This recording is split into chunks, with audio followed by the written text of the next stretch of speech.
Hello everyone, I'm so excited to welcome you to our video today. We have some fun stories to share, especially about using beer as an ingredient in cooking. I can't wait to dive into this topic with all of you.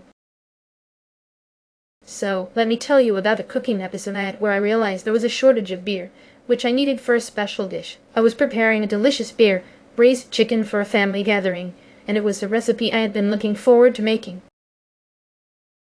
The occasion was a celebration for my sister's birthday, and I wanted to impress everyone with my cooking skills. Unfortunately, when I went to the store, I found out that the beer I usually use was sold out. Beer as an ingredient is quite unique because it adds depth and flavor to dishes. It's often used in marinades, stews, and even baked goods. In Washington, we love using beer in dishes like beer, battered fish, and beer-braised meats. It's especially popular during the summer months, when people enjoy outdoor barbecues and gatherings. The refreshing taste of beer really complements the vibrant flavors of our local cuisine. When I faced the shortage, I had to get creative. Instead of just substituting with broth or another liquid, I decided to use a combination of apple cider and a splash of vinegar to mimic the tangy flavor of beer. I also added some herbs to enhance the taste. The new dish turned out to be a hit. Everyone loved the unique flavor, and it sparked some great conversations at the dinner table. That sounds amazing, Emily. I love how you turned a challenge into an opportunity. What inspired you to use apple cider as a substitute? Thanks, Sarah. I thought apple cider would add a nice sweetness and acidity that could mimic the beer's flavor profile. I'm really impressed with your creativity, Emily. Did you find that the texture of the dish changed with your substitution? Yes, Jennifer, the texture was slightly different, but it still turned out tender and flavorful, which was great. Wow, Emily, I love that you used vinegar too. How did you decide on the right amount to use? Thanks, Maya. I started with a small splash and tasted as I went along to find the perfect balance. That's so inspiring. Emily, I'm curious, did your family have any specific reactions to the new dish?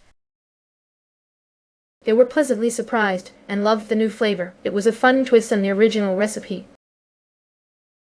I think one critical criterion for purchasing beer as an ingredient is freshness. Fresh beer can really enhance the flavor of your dish. I usually buy beer when I'm preparing a hearty stew, especially during the fall in California. It's important to check the expiration date and ensure it's from a recent batch. I completely agree with you, Sarah. Another important criterion is the type of beer. Different styles can bring different flavors to your dish. I often choose a light lager for my recipes in Texas, especially when making beer-battered vegetables. It's essential to consider the flavor profile of the beer to match the dish. That's a great point, Jennifer. I think the alcohol content is also crucial. Lower alcohol beers can be better for cooking, as they won't overpower the dish. I usually buy beers with around 4 to 5% alcohol when making my beer-braised chicken. Absolutely, Emily. I also think about the local breweries when purchasing beer. Supporting local businesses is important to me, especially in Florida. I often use craft beers from nearby breweries for my food truck dishes, as they had unique flavors. I love that, Maya. Lastly, I believe it's essential to consider the pairing of beer with the dish. The right beer can elevate the meal. I often buy seasonal beers in New York, especially during the summer for my barbecues, to complement grilled meats and veggies. I think a great alternative to beer is vegetable broth. It's something I often use in my cooking, especially for stews. While it doesn't have the same depth of flavor, it can still provide a nice base.